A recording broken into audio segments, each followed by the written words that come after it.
We are at the beginning of a new pre-season and clubs are ready to plan ahead for a big 2024. For the current time, here are 6 facts you didn't know. Some professional sportsmen and those retired take the view that if you never played at the top level, you don't know what you're talking about. Normally, it's in the sense of the media and their commentary on a sport. But if we look at the coaching ranks in the AFL, there is a glaring sign that points towards having experience playing in the AFL. There is one exception. 17 of the 18 senior coaches have played AFL. The one who didn't was just 5 points away from becoming a premiership coach. It's the Brisbane Lions' Chris Fagan. He is a Hall of Famer in Tasmanian football, so his football pedigree and backbone is still incredibly strong. He played 263 games in Tasmania's top tiers and kicked 430 goals. He won 2 premierships and 2 best and fairest while playing, all adding up to him being inducted in the Hall of Fame in 2007. His coaching roots are also deep in Tasmania, as he coached Sandy Bay and the Tassie Mariners between 1993 and 1997. The AFL was the next step and Melbourne was his first stop, spending 8 years as an assistant before joining the Hawks in 2008, being a critical member of the 2010s dynasty.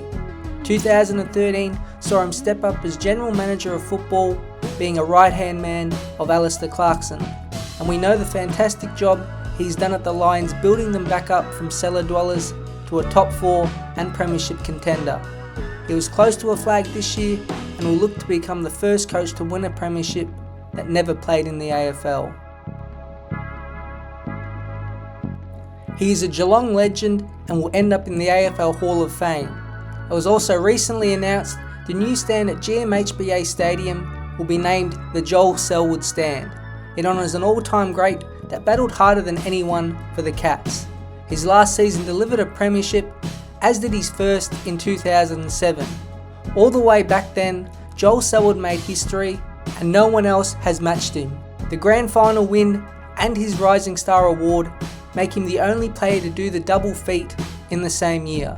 His first year was great. He averaged 19 disposals and kicked 7 goals. The team was star-studded and it did place little pressure on Selwood to be a star early, but he learnt quickly and missed just 1 game from round 12, playing every final. He was by far the best rookie in 2007, and along with the Rising Star, he got a 70% vote in the Player Award for the Best Young Player.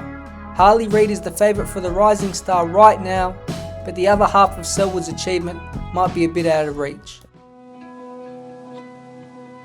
Turnovers, and more turnovers. Nothing frustrates fans than wide open plays heading towards goal and seeing an ill-advised kick or handball ping into opposition hands and head back the other way. It's the coach's nightmare, and the turnover has become a pivotal part of defending and attacking in recent seasons. The player with the most turnovers in a single game will shock you. He is silky smooth, highly intelligent, and might be the best player in the competition right now. At the top of the clanger record is Marcus Bontempelli. His 15 clangers, which is 2 clear of everyone at second place, occurred in round 18, 2021 against the Gold Coast Suns. Champion Data's official definition of a clanger is an error made by a player resulting in a negative result for his side. For example, a kick out in the full or a handball turnover. The Bont still had a huge amount of the ball, gathering 36 disposals and getting 9 clearances, helping lead the Dogs to an 11-point win. It was a bit of a dewy game up in the Gold Coast and would have been a contributing factor to the off night. However, the umpires didn't seem to notice, as the Brownlow count on the night had Bontempelli as the best player on the field. His 9 coaches' votes also had him a single vote of receiving the maximum 10. Even when he has a bad night with his boots and hands, Bontempelli can still dominate a game. The number 1 pick is supposed to set you up with a generational player to help you move back up the ladder. The past few have settled in well and are continuing to grow with their impact. The pick in its entirety has produced some of the most influential players in the competition. Luke Hodge was an all-time great leader, Nick Riewoldt is the best forward of the bunch, while Sam Walsh and Jacob Wiedering were pivotal members of Carlton's 2023 late season surge. Many have won club best and fairest and been All-Australian, but only one has got a Brownlow. It was a massive surprise in 2008 when Adam Cooney upset big favourite Gary Ablett Jr. to take the medal home.